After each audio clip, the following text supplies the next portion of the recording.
I knew something was wrong the moment my husband's hand straightened my coat and he murmured, "We're being watched." His fingers lingered at my collar longer than necessary, like he was buying me time. I kept my eyes on the polished wood of the casket as dirt hit the lid in soft, final thuds. I didn't turn around. I didn't have to. I could feel it, the weight of attention that didn't belong at a funeral. Around us, men stood too still. Black suits. Dark glasses. Hands folded in front of them, not clasped in grief but ready, like they were waiting for instructions. Thin wires curved behind their ears, disappearing under stiff collars. They weren't mourning. They were guarding something. Or someone. The priest kept talking. Words about peace. About rest. They floated past me without landing. The official report said my father died of cardiac failure. Clean. Simple. Final. But men like this didn't show up for a weak heart. They showed up when something had gone wrong. Or when something valuable had been left behind. Vincent leaned closer. "Don't react," he murmured. "Just breathe." I breathed. Slowly. In through my nose. Out through my mouth.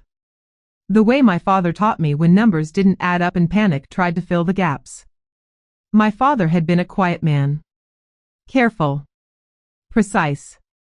A man who believed chaos came from loose ends. He never raised his voice. Never flashed money. Never explained his work beyond saying, "I keep things balanced."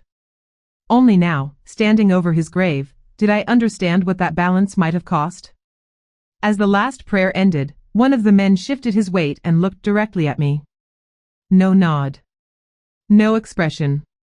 Just confirmation. Vincent's hand found mine. Solid. Anchoring. He didn't ask if I wanted to leave. He already knew the answer. As we stepped away from the grave, a single thought settled in my chest, heavy and clear. My father hadn't just died. Something had been taken from him. And whatever it was, I was done pretending it had nothing to do with me. Before we go on, tell me where you're listening from, and don't forget to subscribe for more stories coming soon. The morning before the funeral, the house was too quiet. Not peaceful. Just emptied out, like something important had already been removed and the space hadn't caught up yet.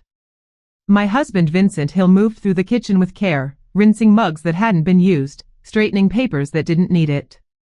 He was trying to give me structure without asking for anything back. That had always been his way. Steady.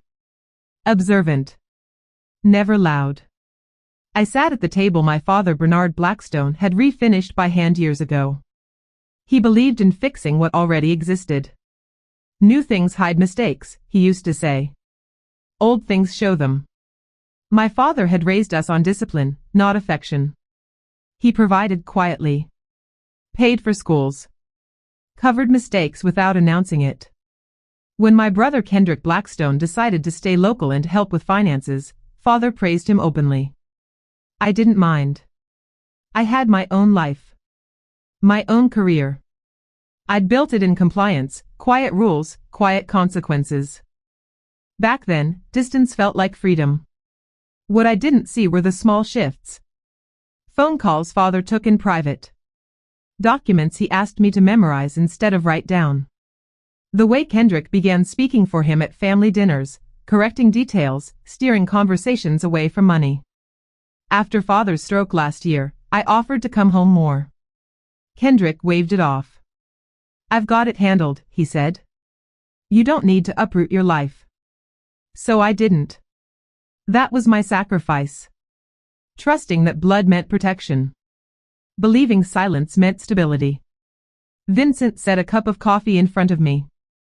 "You don't have to carry this alone," he said. I nodded, but my chest felt tight.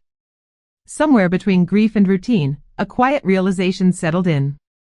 I hadn't been excluded by accident. I had been managed.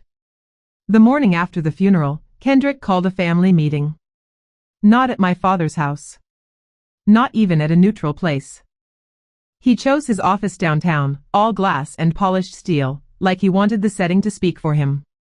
Vincent sat beside me at the long conference table, his posture relaxed but alert. Kendrick took the seat at the head without asking. "I'll keep this simple," Kendrick said, folding his hands. "We need to stabilize things quickly." Stabilize. He said it the way our father used to say balance. Only Kendrick's version carried urgency, not patience. He slid a folder across the table toward me. "Temporary estate oversight," he continued. "Just until everything settles." I opened it slowly. The language was dense but clear enough. Control of day-to-day financial decisions. Signature authority. Access to accounts. All transferred to him. "And me?" I asked. Kendrick smiled, thin and rehearsed. "You're still a beneficiary. Nothing changes for you." That wasn't true. I could feel it even before I read the fine print. Advisory status. No execution power. No direct access. I was being reduced to an observer in my own family. Vincent leaned forward slightly. "Why the rush?" Kendrick didn't look at him. "Markets don't wait. Neither do regulators." I thought of how father used to take weeks before moving a single dollar. How he'd say, "Speed is how people get sloppy." "This feels premature," I said. Kendrick's expression tightened for just a moment. "You weren't here," he replied. "You don't see what I see." There it was. Not anger. Not grief. A quiet dismissal. The meeting ended without discussion. Decisions already made. Papers already prepared. As we left, I realized something unsettling. My father hadn't even been buried yet. And I was already being written out of his life's work. That night, I couldn't sleep. Grief kept circling, but something else kept cutting through it, memory. I lay in the guest room of my father's house, staring at the faint crack in the ceiling he'd always meant to fix. This was where I stayed during visits. Kendrick had taken the master bedroom months ago, after father's health declined. At the time, it made sense. Someone needed to be close. Someone needed access. Access. The word felt different now. My father had never been sentimental, but he believed in preparation. Long before he got sick, he'd started pulling me aside during visits. "Not Kendrick. Me.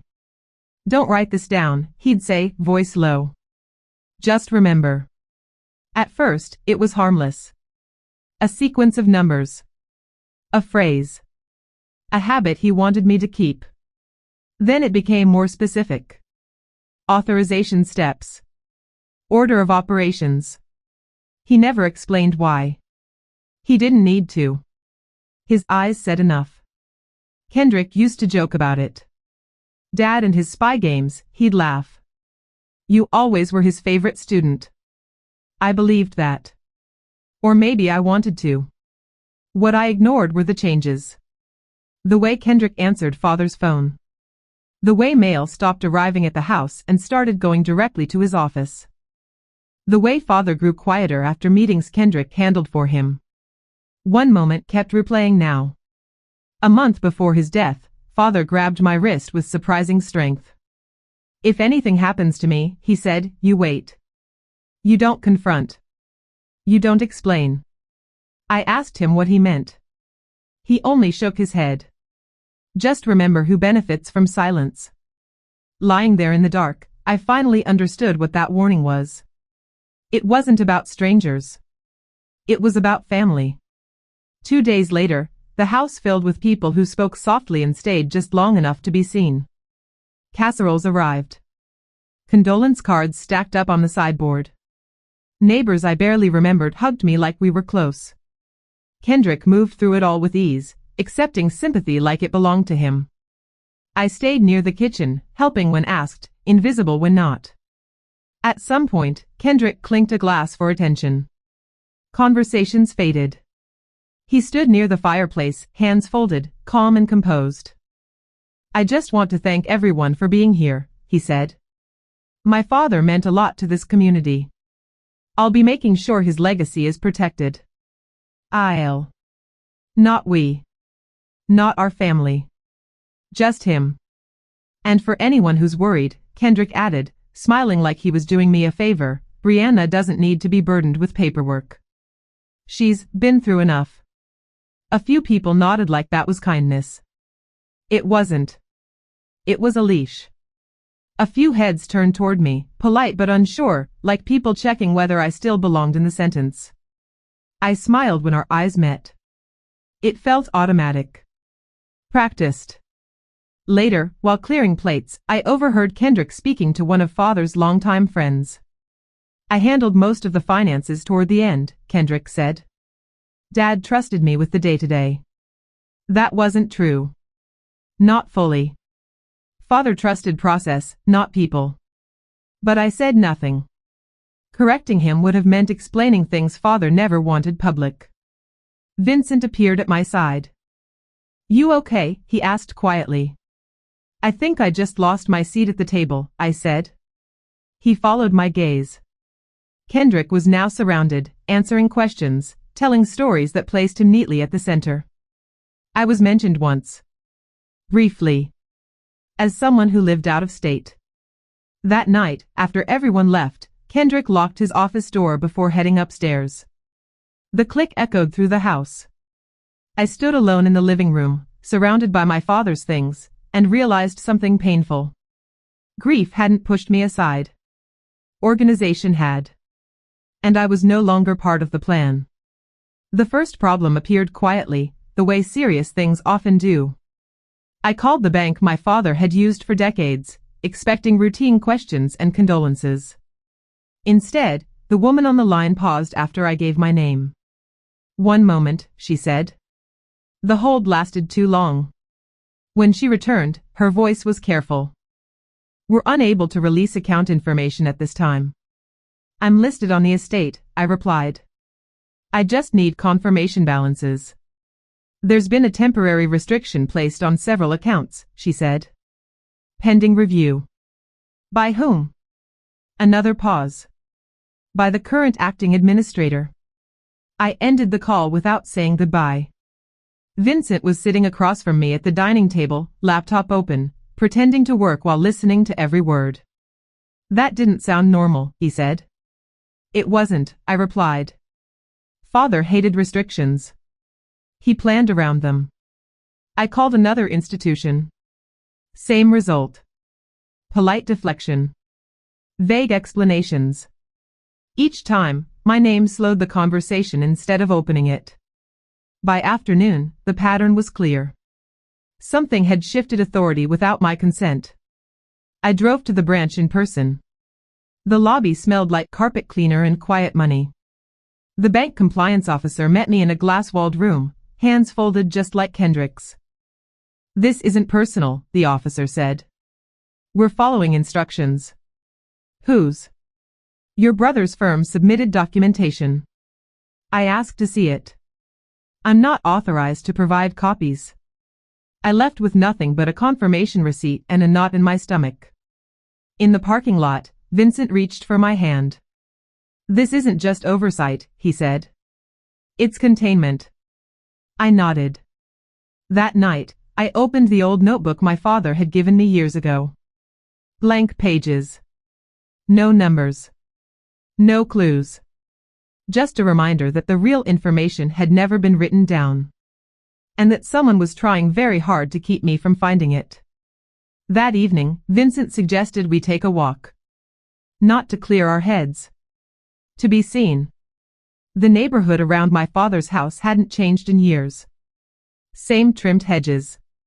Same porch lights flicking on at dusk. People waved as we passed, offering sympathy with their eyes instead of words. This was the world my father trusted, predictable, orderly, polite. Vincent waited until we reached the end of the block before speaking. Tell me what you're not saying. I exhaled slowly. Kendrick moved faster than father ever would have. He locked things down before anyone asked questions. That's not grief, Vincent said. That's preparation. I nodded. Saying it out loud made it heavier. Real. We passed my father's old friend's house. The lights were off. Curtains drawn. I wondered how many people already knew more than they were willing to share. Vincent stopped walking. Your father didn't leave you those codes by accident, he said. He was planning for interference. From strangers, I replied. Or from someone close enough to bypass safeguards. The idea settled between us, uncomfortable but solid. When we got back to the house, a car idled across the street. Engine running. Lights off. It pulled away the moment Vincent glanced at it. I felt my pulse jump. Do you think I'm imagining things? No, he said immediately. But I think whoever's doing this expects you to stay quiet. Inside, Vincent checked the doors and windows without comment. He didn't dramatize it. That made it worse. As I lay in bed later, my phone buzzed with a message from an unknown number. Let your brother handle things. It's safer. No name. No threat. Just a suggestion. I turned the screen off and stared into the dark. Silence, I realized, wasn't just expected. It was being enforced. The next morning, I drove alone to a diner my father used to visit once a week. He liked the corner booth, back to the wall, coffee refilled without asking. Routine mattered to him. It made people predictable. I hadn't been there in years. The waitress recognized me immediately. You're Bernard's daughter, she said softly. I'm sorry about your dad. I thanked her and slid into the booth anyway. Halfway through my coffee, a man paused near my table, hesitating like he wasn't sure he should be seen. Mind if I sit? He asked. I recognized him from old photos in Father's study. A professional contact. Someone who had outlasted others. He sat, eyes flicking to the windows. I shouldn't be here long. Then tell me why you came, I said. He swallowed. Your father was careful. Meticulous. He never made moves without backups. He leaned closer. Toward the end, he stopped trusting the flow of information. Because of Kendrick? I asked. He didn't answer right away. That was answer enough. He asked me to keep copies of certain filings, the man continued. Not the documents themselves. Just timestamps. Proof of when things changed. My heart picked up speed. Changed how? Authority reroutes. Quiet ones. The kind that look procedural if no one asks questions. Why didn't you say anything sooner? His jaw tightened. Because your brother made it clear the situation was sensitive. There it was. Pressure without threats. Control without fingerprints. Before leaving, he slid two things across the table, a diner receipt and a photocopied cemetery invoice with a vendor code circled in pen. A vendor code and a timestamp, boring enough to ignore, specific enough to trace. Your father said if you ever came asking, you'd know what to do with this. I watched him walk out, shoulders hunched like he'd just crossed a line he couldn't step back over. I stared at the receipt, my father's voice echoing in my head. Speed is how people get sloppy. For the first time since his death, I felt something cut through the fog. This wasn't chaos. It was design. I didn't go back to the house right away. I drove until the city blurred into side streets in memory. Only then did I pull over and take out the receipt. I didn't go back to the house right away. The vendor code wasn't random. It matched the kind of internal labeling my father used, dates paired with markers. Not locations. Not amounts. Entry points. At home, I closed myself into the guest room and pulled out the small fireproof lockbox father had given me years ago. At the time, I'd thought it was symbolic. A way of telling me to be careful. Inside was a slim USB drive and a folded note in his handwriting. Not everything needs a signature. Some things need restraint. I plugged the drive into my laptop. It prompted for layered authentication. Not passwords. Patterns. Steps he drilled into me verbally, years apart, never in sequence. My hands shook as I entered the final command. A ledger opened, not traditional rows and balances, but a network map. Entities branching into others. Shell companies layered so cleanly they looked legitimate. The scale made my breath catch. Hundreds of millions. Hidden in plain sight. My phone buzzed before I could scroll further. Kendrick. I let it ring. A text followed. We need to talk. You're stirring things you don't understand. That confirmed it. He knew. Or at least suspected. Vincent knocked softly and stepped in. I turned the screen toward him. He stared for a long moment. Your father built a fortress, he said. And handed you the only key. I closed the laptop. Whatever this was, it explained the watchers. The pressure. The speed. My father hadn't been hoarding money. He'd been containing something dangerous. And now that container was cracked. I sat back on the bed, the weight of it settling in. This wasn't about inheritance anymore. It was about survival. I started asking questions the way my father would have, slowly, indirectly, never in a straight line. I called one of the cemetery's administrators under the pretense of confirming a billing detail. The woman hesitated, then said the list of security personnel had been submitted by a private firm acting on behalf of the family. When I asked whether they were law enforcement, she corrected me. They weren't police. They were a private security detail, authorized through a firm connected to Kendrick's office, with paperwork dated weeks before my father died. Which family member? I asked. I can't disclose that, she said, then added, almost apologetically, but the authorization came in weeks before the death. Weeks. That night, Vincent and I sat at the kitchen table with the lights off, the glow from his laptop washing the room in blue. He'd been cross-checking public filings tied to Kendrick's firm, looking for anything that didn't fit. Here, he said quietly, turning the screen toward me. A calendar entry. A registered meeting. Not publicized. Not documented in the estate records. The date made my stomach drop. 3 weeks before my father died. The attendees listed weren't named, but the firm matched the same one that had provided security for the funeral. They met before, I said. Before anything was official. Vincent nodded. Which means this wasn't reactive. I thought back to that final phone call with father. The way his voice had sounded tired, but resolved. The way Kendrick had hovered just out of earshot. I hadn't wanted to believe it then. Now I couldn't ignore it. I opened the ledger again, this time searching for authorization trails. One access point stood out, temporary, elevated, and granted during father's hospitalization. Kendrick's credentials. The realization didn't come with anger. It came with clarity. My brother hadn't stumbled into this. He had been invited in. And whatever he'd promised those men in black suits, he intended to collect on it. Soon. Very soon. The breaking point didn't arrive with shouting or confrontation. It came as paperwork. A courier showed up just after noon. No uniform. No explanation. He asked for my name, then handed me a sealed envelope and walked away before I could say anything. Inside was a formal notice. A petition filed with the court that morning. Kendrick was requesting temporary conservatorship authority over portions of the estate and over me. Not full control. Just enough to protect assets and limit interference during a sensitive transition period.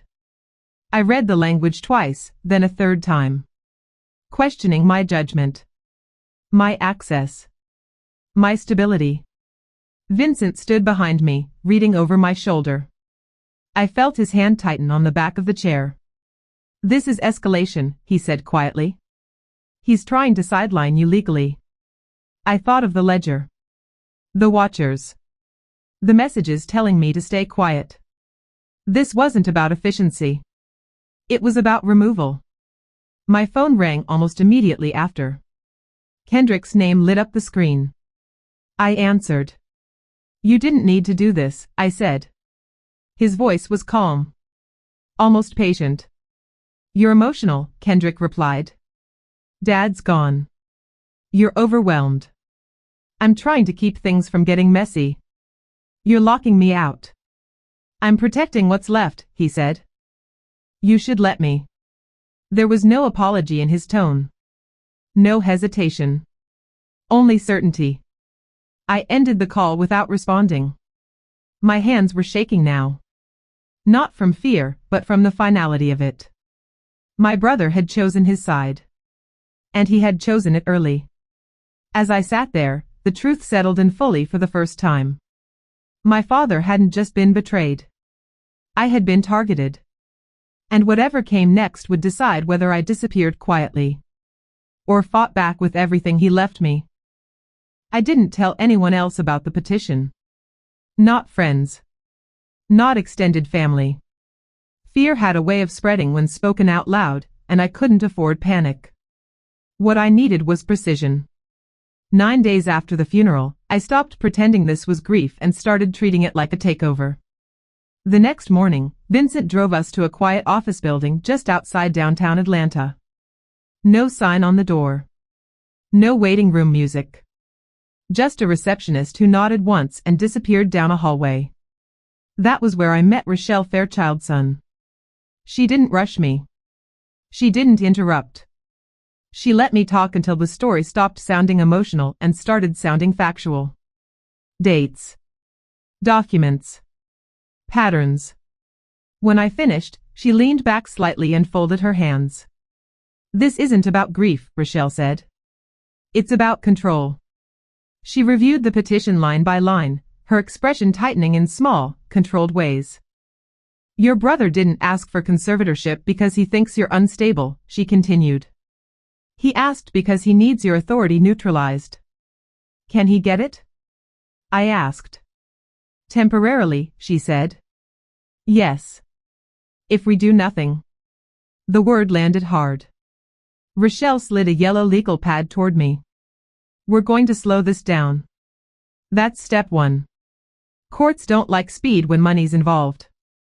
She explained the process in plain terms. Objections. Hearings. Requests for documentation Kendrick hadn't expected to produce.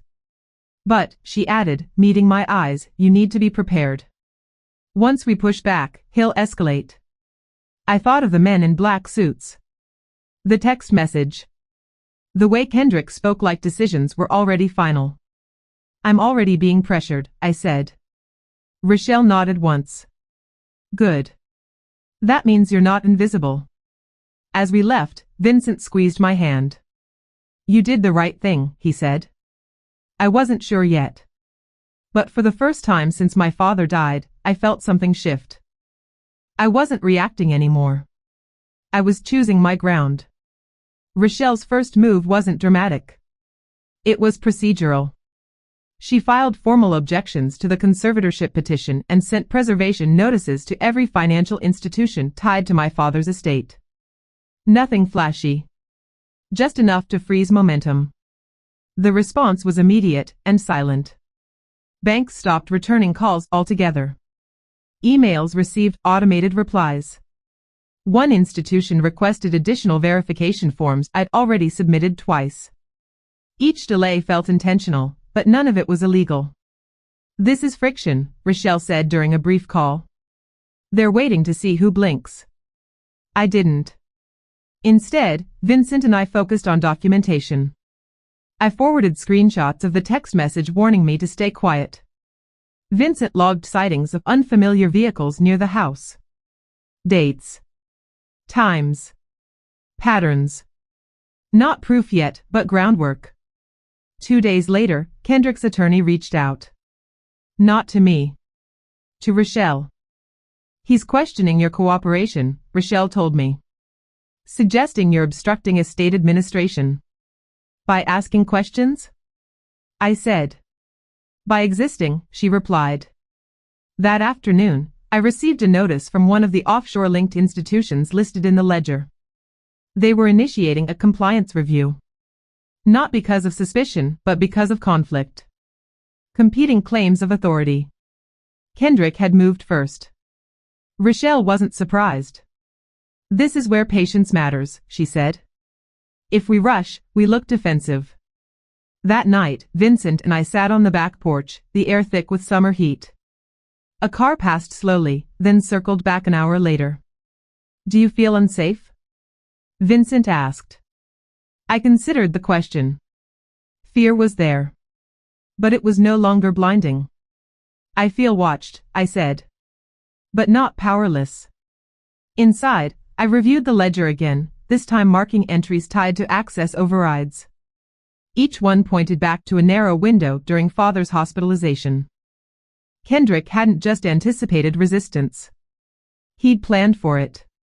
And that meant there was a flaw somewhere.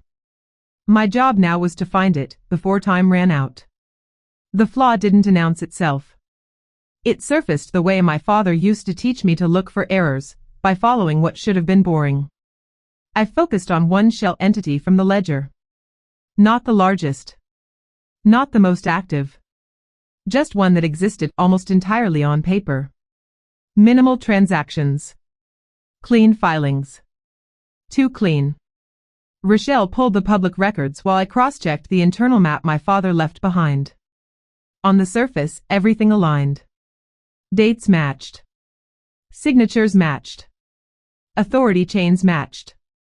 Except for one thing. Timing.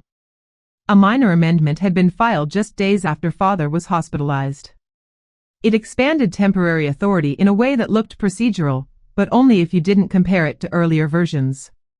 "This clause wasn't standard," I said, pointing at the screen. "Father wouldn't have approved this without triple review." Rochelle leaned in. "And yet it carries his authorization. Or a proxy." She nodded slowly. "If your brother submitted this while your father was incapacitated, we're looking at misuse of power. Can we prove that?" "Not yet," she said. "But we can force questions." That afternoon, Rochelle issued a narrowly tailored request for production tied to that amendment alone. No accusations. No conclusions. Just documentation. The reply came faster than expected. Partial compliance. Redacted timestamps. Missing internal notes. Vincent shook his head when I showed him. "They're hiding something small," he said. "Which usually means it connects to something big." That night, I listened to a voicemail Father had left me months earlier. I'd saved it without knowing why. "Remember," his voice said, calm and steady, "real theft doesn't look like chaos. It looks like permission." I replayed the message twice. Then I circled the date on the amendment again. Whatever Kendrick had done, he'd done it while believing no one would slow down enough to notice. He'd underestimated one thing. My father's patience.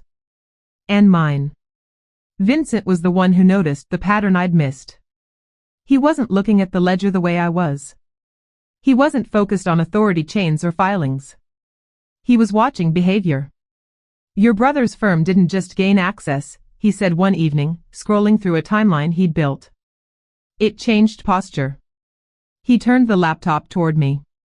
Over the last year, Kendrick's company had shifted from conservative holdings to aggressive short-term leverage. Risky. Fast. Completely opposite of how Father operated. "He started borrowing against assets that weren't fully his yet," Vincent continued. "Which means he was counting on future control." I felt a chill. "Before Father died." Vincent nodded. "Before Father could object." We overlaid the firm's moves with the hospital timeline. The alignment was unmistakable. Every major shift happened during periods when Father was sedated, recovering, or restricted from decision-making. "This wasn't opportunistic," I said. "It was scheduled." Rochelle confirmed it the next morning. "This strengthens motive," she said. "It shows reliance." He didn't just want authority, he needed it to hold his structure together. "But motive isn't proof," I said. "No," she agreed. "But it tells us where pressure will break." That afternoon, Kendrick tried a different tactic. He sent a message to Vincent. "This is getting out of hand. You should help calm her down." Vincent didn't respond. Instead, he forwarded it to Rochelle. "Good," Rochelle said. "That's interference." By evening, I felt something unfamiliar settling in. Not confidence. Not relief. Clarity. Kendrick hadn't acted out of grief or resentment alone. He'd built something fragile on top of my father's silence. And now that silence was gone. As I closed the ledger for the night, I understood the shift that had taken place. I wasn't chasing the truth anymore. I was positioning it. And soon, Kendrick would have to decide whether to defend what he'd built, or watch it collapse under its own weight. The witness didn't come forward willingly. Rochelle arranged the meeting in a borrowed office, nothing connected to her firm. No signage. No digital trail. The man arrived late, sweating through his collar, eyes constantly moving like he expected someone to step out of the walls. He introduced himself quietly, then stopped talking altogether. "It's okay," Rochelle said evenly. "You're not here to accuse anyone." That seemed to help just enough. "I handled filings," the man said finally. "Nothing strategic. Just compliance work.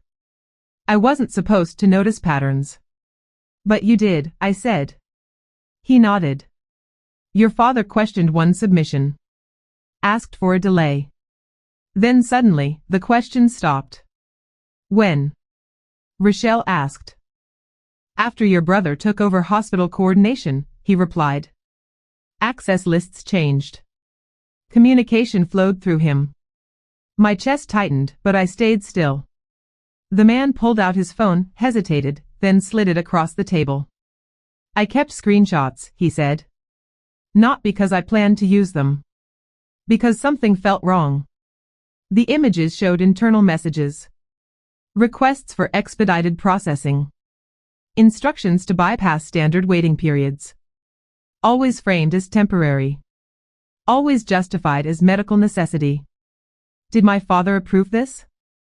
I asked. The man shook his head. Not directly. But the system shows authorization went through. Rochelle studied the timestamps. These approvals overlap with restricted visitation periods. The man swallowed. I tried to ask questions. I was told to stop. That this was a family matter. Silence settled over the room. Finally, Rochelle said, "You understand we may need you to testify." He nodded once. "I know." As he stood to leave, he looked at me. "Your father wasn't careless," he said. He was boxed in. When the door closed, I let out a breath I'd been holding for days. This wasn't suspicion anymore. It was corroboration. And Kendrick's margin for denial just narrowed. For the first time since this began, I stopped feeling hunted. Not because the pressure eased, it didn't, but because I understood it. Rochelle warned me that fear would peak right before momentum shifted. This is when people either retreat, she said, or they get precise. I chose precise. I started documenting everything. Every unfamiliar car. Every delayed response. Every message that tried to sound helpful while limiting my choices.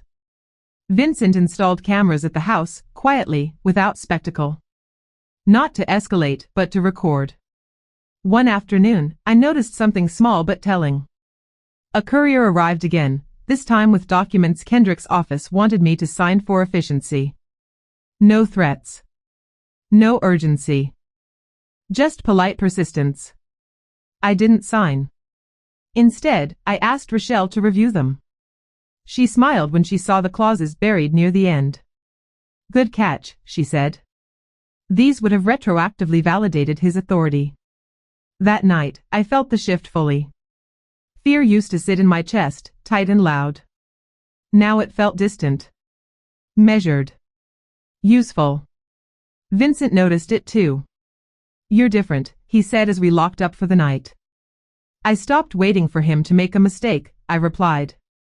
He already has. The ledger no longer felt overwhelming. It felt navigable. Each branch told a story of anticipation, of someone moving ahead before the rules allowed it. Before bed, I drafted a timeline by hand, just like my father used to. No apps. No edits. Just sequence. When I finished, the pattern was undeniable. Kendrick's control depended on me hesitating. And I wasn't. I turned off the light and lay there, calm in a way I hadn't been since before the funeral. For the first time, the watchers, real or imagined, no longer mattered. I wasn't hiding. I was ready. The turning point came quietly, buried inside something my father never explained because he never needed to. I was reviewing the ledger again when I noticed a dormant branch, an entity with no activity, no outgoing transfers, and no visible purpose. It wasn't an oversight. It was a lock. I called Rochelle immediately. This entity, I said, reading off the identifier, it's untouched. No one's accessed it. Rochelle pulled it up. It's shielded, she said slowly. Access requires dual authorization. That's impossible, I replied. Father never shared control. There was a pause. Then understanding. He did, she said. Just not with another person. The second authorization wasn't a signature. It was a condition. A contingency my father built for contested authority, quiet, procedural, and easy to overlook if no one slowed down enough to read it. Rochelle found it buried in the governance language. A protector clause tied to the dormant entity, designed to engage only if primary authority was compromised. We didn't activate anything. Rochelle invoked the clause through a routine validation request, citing conflicting authority claims already on record. 2 days later, verification came back. Kendrick couldn't satisfy the governance requirements. Access denied. Simultaneously, regulatory oversight flagged his firm for review due to dependency on assets now outside his control. Vincent watched the confirmation screen appear. He built his empire on borrowed ground, he said. And Dad pulled the ground away, I replied. For the first time since the funeral, I smiled. Not out of satisfaction. Out of relief. This was the moment fear transformed into strategy. The moment I stopped defending and started directing. The turning point came quietly, buried inside something my father never explained because he never needed to. Kendrick would feel this shift soon.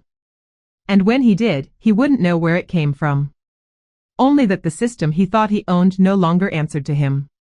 That was enough. For now. Kendrick felt it within 48 hours. He didn't call me. He went straight to escalation. Rochelle forwarded the notice as soon as it hit her inbox, an emergency motion filed in civil court, alleging obstruction, mismanagement, and intentional harm to the estate's liquidity. It was written to sound urgent, technical, and reasonable. The kind of document that hoped a judge would skim. He's panicking, Rochelle said. This is pressure, not precision. At the same time, the first external consequence landed. One of Kendrick's lenders issued a demand for clarification after access to a key collateral pool suddenly failed verification. Not an accusation. Just a question. Questions were dangerous now. That afternoon, Kendrick showed up at the house unannounced. Vincent opened the door and stepped outside before Kendrick could cross the threshold.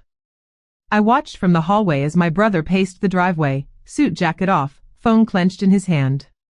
This didn't have to get hostile, Kendrick said, voice tight. You're destabilizing things. You did that, Vincent replied calmly. Kendrick laughed, sharp and humorless. You think this ends well for her? Vincent didn't answer. Later, Kendrick texted me directly. Whatever Dad planned, you're misusing it. Shut this down before you ruin everything. I didn't respond. Instead, I sent the message to Rochelle. Within hours, she filed a targeted response, narrow, factual, devastating. She attached proof of the dormant entity's lawful activation and the resulting compliance obligations. No accusations. Just math. By nightfall, Kendrick's emergency motion was stayed pending review. His leverage, legal, financial, emotional, had snapped in a single afternoon. I stood at the window, watching the street grow quiet, and felt the shift complete itself. The trap had closed. And Kendrick had stepped into it on his own.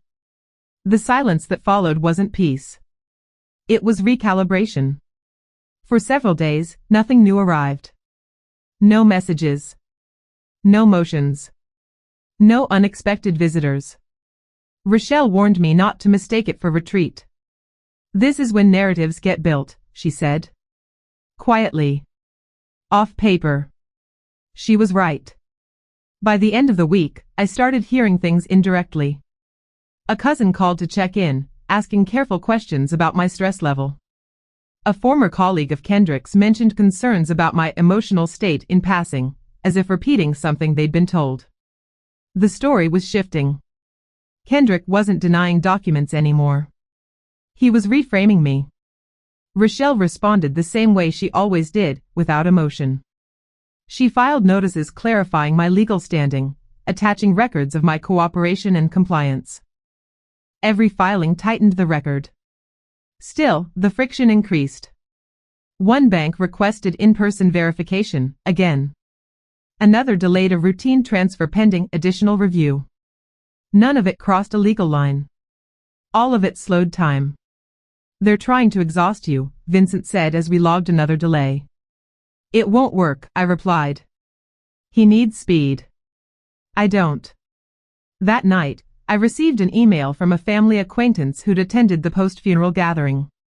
I hope you're okay. Kendrick's under a lot of pressure. He's just trying to protect what your father built. The phrasing was careful. Almost sympathetic. I didn't respond. Instead, I forwarded it to Rochelle. She smiled when she read it. Good, she said. That's a witness to narrative interference. The next morning, a regulator formally acknowledged receipt of the oversight request tied to the dormant entity. That meant the story was no longer private. Kendrick could spin all he wanted. But institutions don't listen to tone. They listen to records. And the record was turning against him, line by line. Rochelle called me early the next morning. Federal interest just escalated, she said. Quietly, but significantly.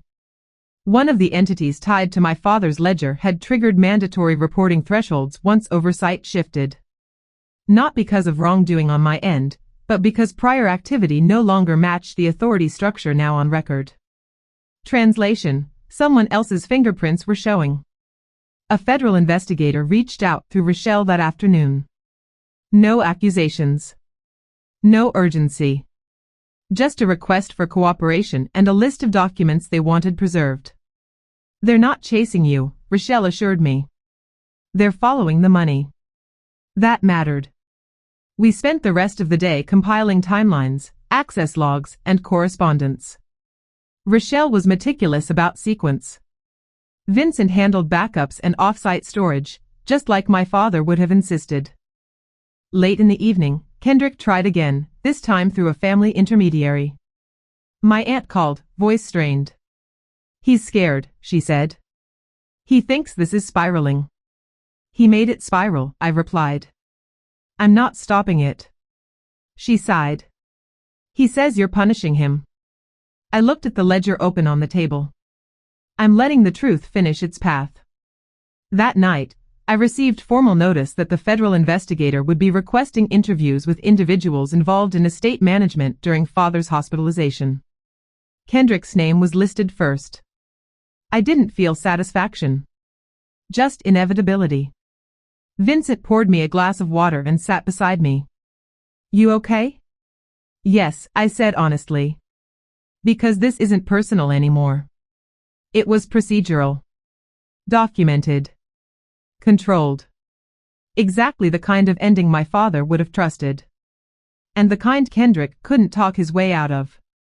The walls were closing in, not with force, but with structure. And structure, I'd learned, was the one thing my brother never respected enough to fear. The key my father left me didn't open doors. It rerouted attention. Once federal oversight was acknowledged, the dormant entity stopped being invisible. Requests started coming in, not demands, just confirmations. Verifications. Clarifications. Each one pulled a thread Kendrick had assumed no one would tug. Rochelle explained it simply. Audits don't accuse, she said. They compare. The first comparison didn't favor him. One offshore administrator flagged a discrepancy between who should have been authorizing transactions and who had been. The difference was small on paper. A few days. A few approvals. But enough to raise questions that required sworn answers. Vincent helped me assemble correspondence from that period. Hospital visitation logs. Email timestamps. Internal access records. All mundane on their own. Together, they formed a timeline Kendrick couldn't smooth over. By midweek, his firm issued an internal memo citing temporary liquidity constraints. Clients were reassured. Staff were told not to speculate. Speculation didn't matter anymore. Facts were assembling themselves. Kendrick called me that night. For the first time, his voice wasn't controlled. "You don't understand what you've triggered," he said. "These people don't stop once they start." "I know," I replied. "That's why Dad built it this way." There was a pause.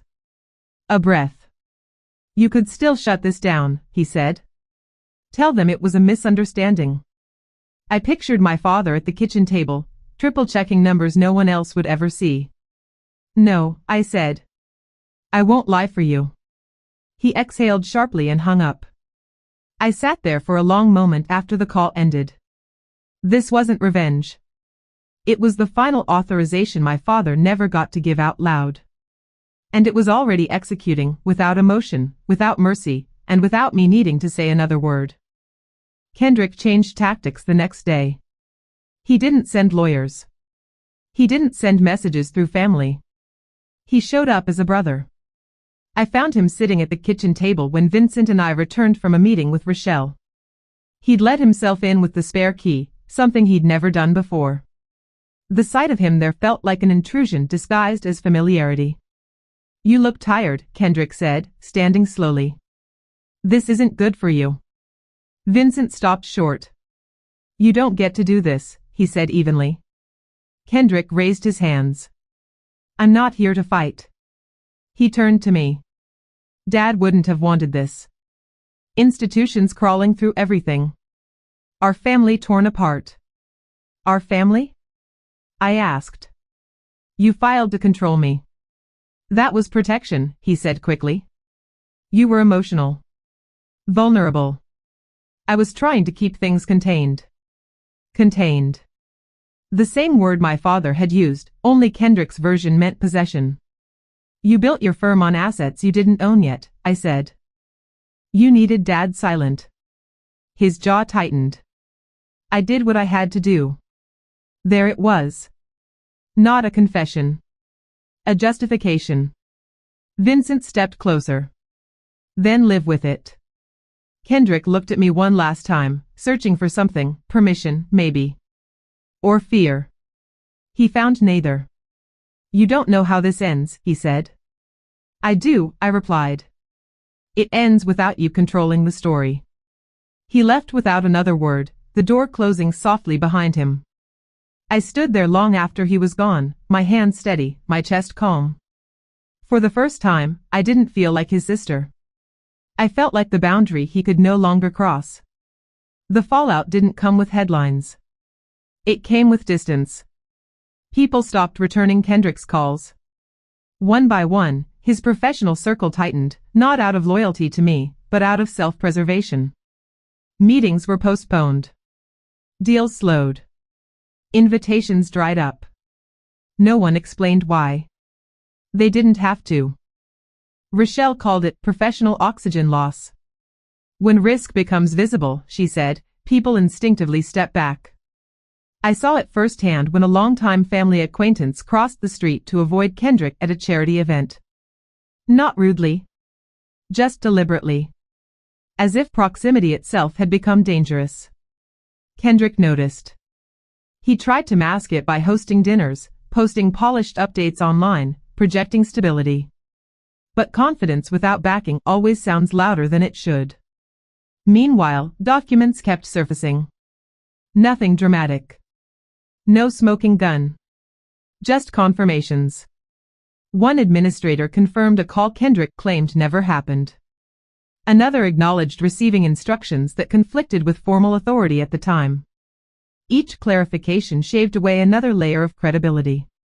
Vincent watched the shift with quiet satisfaction. He built everything on perception, he said. Now perception's turning. That night, I received a message from someone who used to work closely with Kendrick. I can't say much. Just know your father wasn't wrong to be cautious. It wasn't evidence.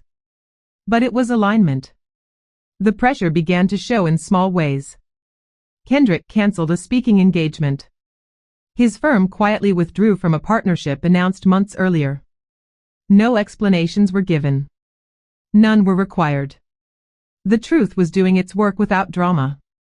I stood at the window that evening, watching the streetlights flicker on, and felt something settle into place. This phase wasn't about confrontation. It was about erosion. And Kendrick, for the first time, was standing on ground that no longer trusted him to stay upright. The confirmation came from a place I hadn't expected. Rochelle called me mid-afternoon. We received a response to a records request I didn't think would move this fast, she said. It's not medical. It's administrative. She explained that during my father's hospitalization, access permissions weren't just about visitors. They controlled information flow, who could authorize document delivery, who could receive updates, who could approve non-urgent requests. One hospital administrator had flagged an inconsistency. During a restricted period, multiple estate-related documents were released, not to my father, but to a designated intermediary. Kendrick. The administrator noted it because it violated internal protocol, Rochelle said. Not enough to trigger action at the time. Enough to be remembered. The statement was careful. No accusations. Just dates, roles, and process deviations. I stared at the timeline Rochelle had annotated. The overlap was unmistakable. That same afternoon, another confirmation arrived, this one from a courier service. Routine delivery logs showed packages redirected mid-route, away from the hospital and toward Kendrick's office. All justified. All documented. All quiet. Vincent leaned back in his chair when I showed him. He didn't just step in, he said. He isolated. That was the word. Isolation didn't leave marks. It didn't require force. It only required proximity and authority. Rochelle compiled the materials into a supplemental filing, again, narrow, factual, impossible to dismiss without explanation. By evening, Kendrick's attorney requested a postponement of the next hearing. Not for strategy. For time. I felt no triumph reading the notice. Only a heavy clarity. My father hadn't been overpowered. He'd been surrounded. And now, piece by piece, the shape of that enclosure was finally visible to everyone who mattered. Including the people Kendrick could no longer control. I stopped explaining myself. That was the boundary I hadn't realized I was still crossing, answering questions I didn't owe answers to, softening truths to make them easier to hear. Once I noticed it, I let it go. When Kendrick's attorney requested a private discussion to resolve misunderstandings, Rochelle declined without comment. No counteroffer. No justification. Silence is a position now, she told me. I felt it immediately. The phone calls slowed. The emails became formal. Every interaction narrowed into process instead of persuasion. At home, Vincent and I changed our routines. Not out of fear, but intention. We met with friends who knew how to listen without prying. We slept without the lights on. The house felt like ours again. One evening, I found myself standing in my father's study, touching the edge of his desk. I realized I wasn't asking him what to do anymore. I already knew. Rochelle called the next morning with an update. The court granted a limited discovery window, she said. Your brother's internal communications are now in scope. That was the shift. Discovery didn't care about reputation. It cared about records. Kendrick sent one last message that afternoon. This doesn't have to end with us as enemies. I stared at it for a long time before deleting it. This hadn't ended with enemies. It had begun with betrayal. And betrayal doesn't reset just because consequences approach. That night, Vincent asked, Do you regret pushing this forward? I shook my head. I regret waiting as long as I did. Outside, the street was quiet. No idling cars. No circling headlights. The pressure hadn't vanished. It had moved away from me and toward the person who had earned it. The notice arrived without ceremony. A court order granting expanded discovery, signed and filed before noon. Kendrick's objections had been noted and overruled. The language was neutral, almost dull. But the implications were anything but. Rochelle called me as soon as it posted. This is the point of no return, she said. Internal emails. Decision logs. Third-party communications. All of it. I sat at the kitchen table and let that sink in. For weeks, Kendrick had operated in gray space, delay, narrative, implication. Discovery dragged everything into light. Not selectively. Completely. By afternoon, his firm issued a brief statement citing temporary operational adjustments. Staff were told not to delete anything. Vendors were instructed to preserve records. Preserve. The word felt final. Vincent watched me from across the room. How do you feel? He asked. I searched for the answer and found it surprising. Clear, I said. Not victorious. Not relieved. Clear. Kendrick tried to call that evening. I didn't answer. I forwarded the missed call log to Rochelle and turned my phone face down. There was nothing left to discuss. Later, as dusk settled in, I stepped onto the back porch alone. The air was still. No watchers. No engines. Just the sound of cicadas and the slow return of normalcy. It had been about reclaiming control piece by piece, record by record. Now it would be about consequences. Not emotional ones. Structural ones. I went back inside, closed the door, and locked it, not because I was afraid, but because I was finished letting anything wander in uninvited. The game my brother thought he was playing was over. What remained was the accounting. And it was finally out of my hands. 6 weeks after the funeral, we finally got in front of a judge. The first hearing wasn't dramatic. No raised voices. No gasps from the gallery. Just a judge asking precise questions and waiting for complete answers. Rochelle sat beside me, calm and unreadable. Kendrick sat across the room, shoulders stiff, his confidence reduced to posture. He avoided looking at me entirely. The court focused on process. Authority. Timing. Who approved these transactions? The judge asked. Kendrick's attorney answered carefully, citing internal procedures and good faith assumptions.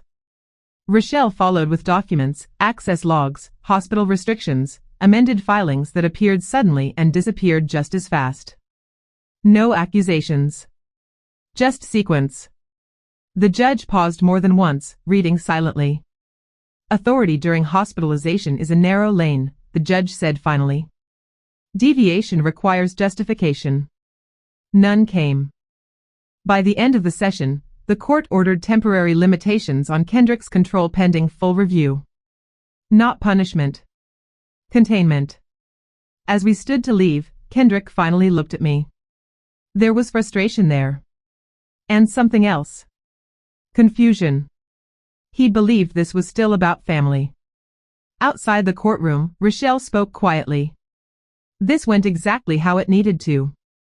The record now exists. Vincent nodded.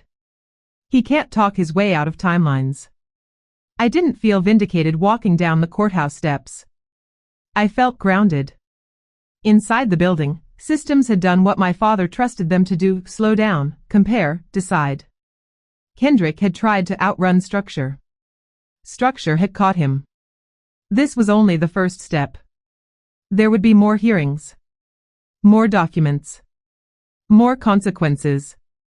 But the direction was set.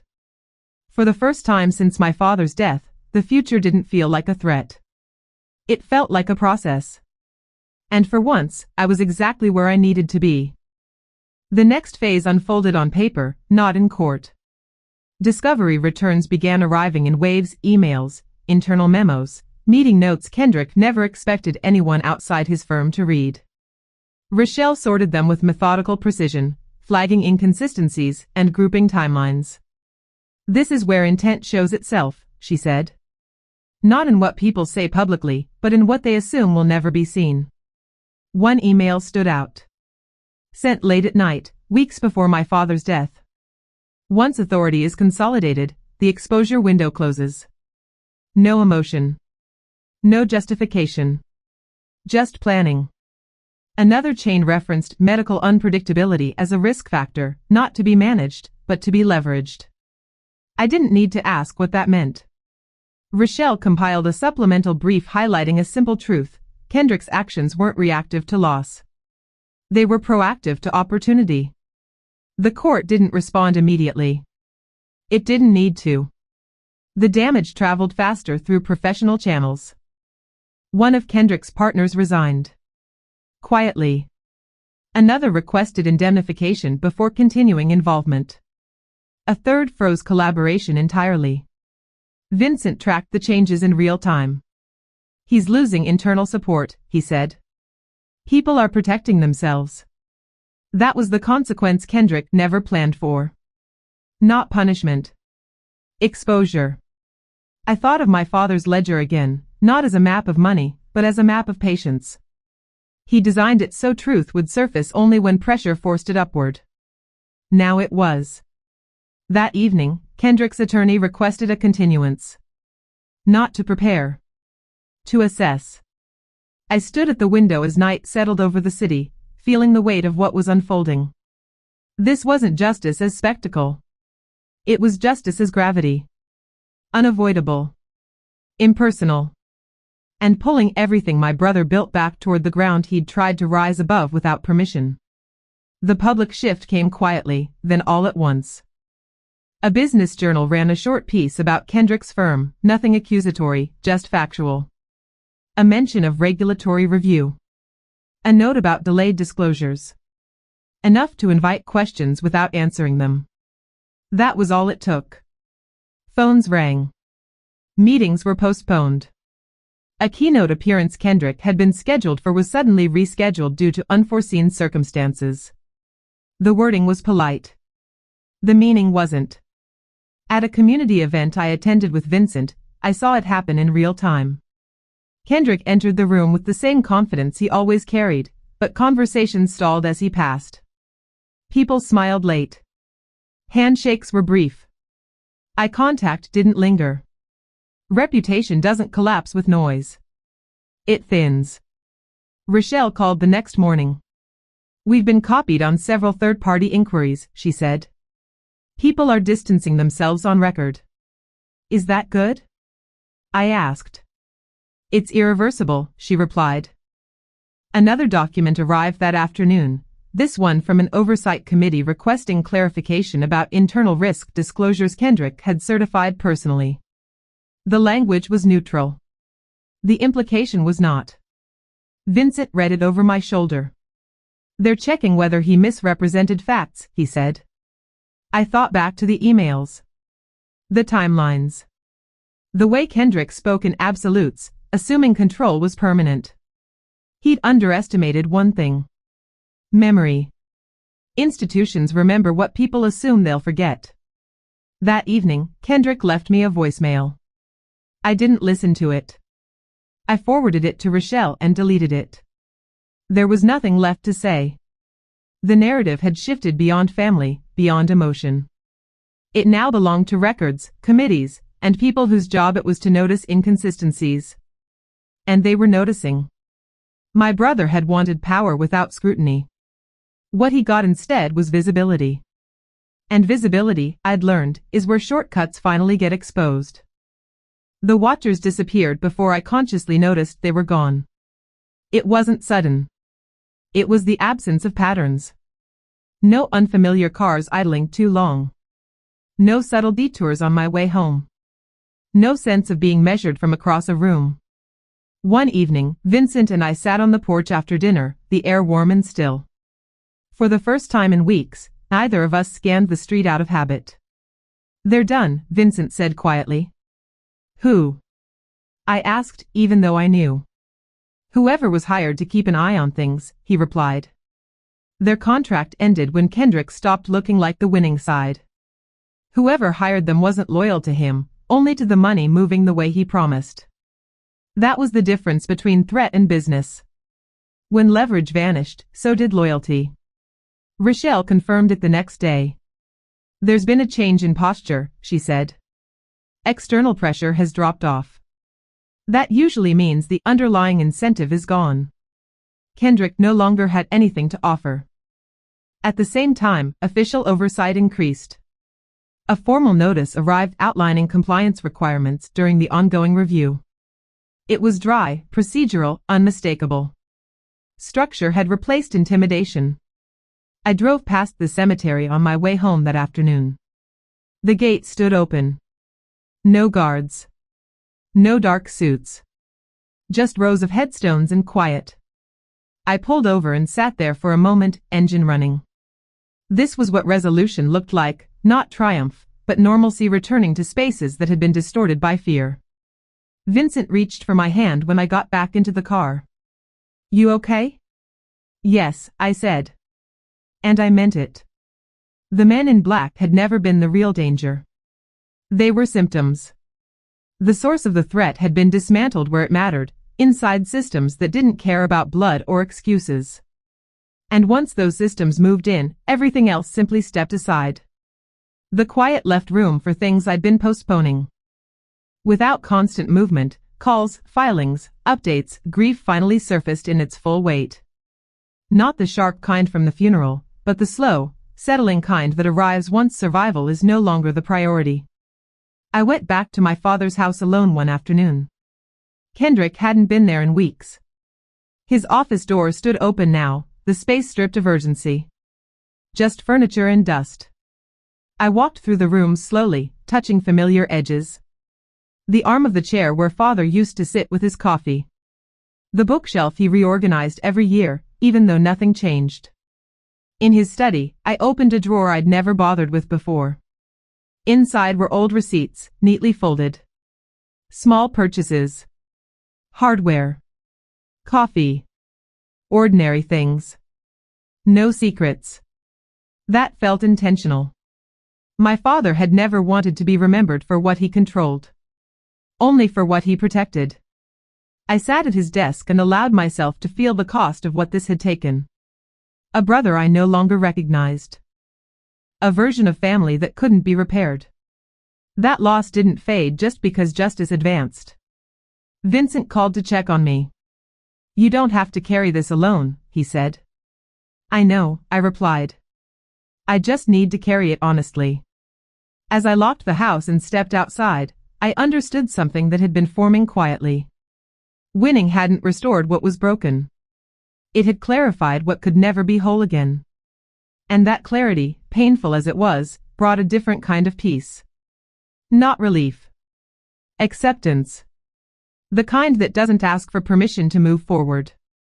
The ruling arrived on a Friday afternoon, buried among routine filings. Rochelle called me instead of emailing. You'll want to hear this, she said. The court had issued interim orders finalizing asset control according to my father's original safeguards. Authority reverted to the structure he designed, layered, conditional, and immune to unilateral override. Kendrick's role was formally reduced to compliance only. No discretion. No shortcuts. This locks it, Rochelle said. Even if everything else stalled, this stands. I closed my eyes and let the words settle. My father's plan hadn't depended on trust. It had depended on time. By honoring the structure instead of personalities, the court had done exactly what he'd anticipated, remove emotion from control. Vincent read the order over my shoulder, then let out a slow breath. He can't touch anything now, he said. No, I replied. And neither can I. Not alone. That mattered more than I expected. The assets weren't handed to me as power. They were placed into stewardship, oversight committees, reporting requirements, protections that ensured no single person could bend them again. That was my father's real legacy. Not money. Boundaries. Later that evening, a final notice came in, this one from the institution managing the dormant entity. Oversight had been fully activated. Transfers required consensus. Audits were scheduled annually. Nothing flashy. Nothing dramatic. Permanent. I stood in the kitchen holding the printed order, feeling something loosen inside my chest. Justice hadn't come as punishment. It came as prevention. My father hadn't tried to control the future. He'd tried to make sure no one else could either. And now, finally, that future wasn't something I had to defend. It was something that could exist safely, without me standing guard every moment. Kendrick's collapse wasn't announced. It unfolded through absence. Rochelle forwarded a short notice confirming his resignation from his own firm. The language was neutral. Mutual decision. Strategic realignment. No mention of why. But the timing told the truth. Within days, his name disappeared from boards and advisory roles. Profiles went quiet. Invitations stopped. People who once relied on his certainty no longer returned his calls. I saw him once, by chance, outside a small cafe near his old office. No suit. No phone pressed to his ear. Just a man waiting for an order that took too long to arrive. He looked smaller. Not defeated. Displaced. He noticed me across the street and hesitated, like he wasn't sure he had the right to approach. For a moment, I thought he might. He didn't. That, more than anything, confirmed it was over. Rochelle said it best. Loss of access is the consequence people don't plan for, she told me. They assume control is permanent. Kendrick had built his identity on authority borrowed from someone else's silence. Once that silence broke, there was nothing left to stand on. That night, I received an email from his attorney formally withdrawing prior motions. No explanation. No apology. Just closure. Vincent asked me how I felt about it. I searched for anger and found none. I feel finished, I said. Not healed. Not reconciled. Finished. Some losses don't demand forgiveness. They demand distance. And distance, I'd learned, was sometimes the most complete form of justice. My brother had wanted power without consequence. What he received instead was erasure from the very world he thought he controlled. Quiet. Total. And entirely of his own making. With the legal noise fading, life began to reassemble itself in small, careful ways. Vincent and I returned to routines we'd abandoned without realizing it. Morning coffee without phones on the table. Evening walks without scanning reflections in windows. Ordinary moments reclaimed their place, not because everything was fixed, but because nothing was chasing us anymore. One evening, Vincent pulled a folded document from his bag and slid it across the table. I didn't want to decide this without you, he said. It was a proposal from his firm, an opportunity to shift roles, fewer hours, more flexibility. Something he'd delayed while everything else was uncertain. You put this on hold because of me, I said.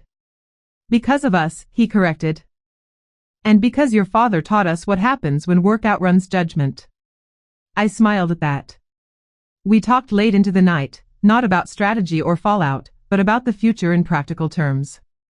Where we wanted to live. What kind of days we wanted back. What we were no longer willing to sacrifice for appearances. For the first time, those conversations didn't feel fragile. They felt earned. Later, as we cleaned up, Vincent paused and looked at me. You know, he said, you don't have to be on guard anymore. I know, I replied. But I get to choose when I lower it. That choice mattered. As I turned off the lights and headed upstairs, I realized something subtle but important. Justice hadn't just removed a threat. It had returned authorship. My life no longer revolved around reacting to someone else's moves. It moved forward at my pace, on my terms.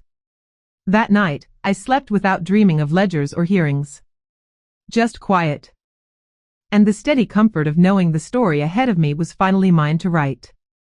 I went back to the cemetery alone this time. No tension in my shoulders. No awareness of who might be watching. Just the quiet crunch of gravel under my shoes and the soft movement of wind through the trees. My father's headstone looked the same as it always had, simple, deliberate, unadorned. I stood there longer than I expected to. I didn't save you, I said quietly. Not as an apology. Just a truth. But I didn't let them finish what they started. There was comfort in saying it out loud. I thought about the man he'd been, how he trusted systems more than people, patience more than force. How he prepared without drama, protected without recognition. I understood now that what he'd built wasn't secrecy. It was foresight. The ledger. The safeguards. The silence. All of it had been a way to make sure the truth would surface when it mattered, not when it was convenient. I placed my hand against the cool stone and felt the weight of everything that had passed. The brother I'd lost. The illusions that hadn't survived scrutiny. The version of myself that believed love alone was enough to keep people honest. I see it now, I said. What you were trying to do. The wind shifted, carrying the sound of distant traffic, life moving forward without waiting for closure. I didn't ask for forgiveness. I didn't promise reconciliation. Some fractures don't heal into the shape they were before. They settle into something else. Before leaving, I straightened the small flower arrangement at the base of the stone. Not for appearance. For care. As I walked back toward my car, I felt no urge to look over my shoulder. The past had been addressed. The future no longer needed guarding. And the promise I'd made at this grave, the one that began in fear, had ended in control. Life didn't announce its return to normal. It eased back in, quietly, like it had been waiting for permission. Weeks passed without updates from courts or lawyers. No new filings. No sudden calls. The silence felt different now, earned, not imposed. When Rochelle finally closed the case file, she did it without ceremony. This is as finished as things like this get, she said. You did what you were supposed to do. After the call, I sat at the kitchen table and looked around the room. Sunlight on clean counters.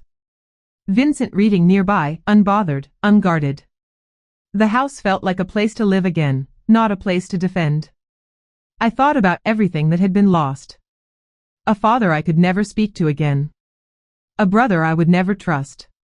Those absences didn't disappear just because justice had been served. But they no longer owned me. What my father left behind wasn't money or leverage. It was an example of how to build something strong enough to outlast betrayal, and quiet enough to let truth do the work. That night, Vincent asked me if I wanted to move. A new neighborhood. A fresh start. I considered it, then shook my head. Not yet, I said. I don't need to run. And I didn't. I had my name back. My voice. My boundaries. The story people would tell about what happened wouldn't be clean or complete. It never is. But I didn't need to correct it. I knew what was true. As I turned off the lights and headed upstairs, I felt something settle that hadn't been there before. Not triumph. Not forgiveness. Ownership. The grave had marked a beginning, not an ending. And the life that followed, steady, protected, and fully mine, was the promise I intended to keep. If you liked this story, please like, subscribe, and share it. If you have a unique story of your own, share it in the comments below. Thank you for listening.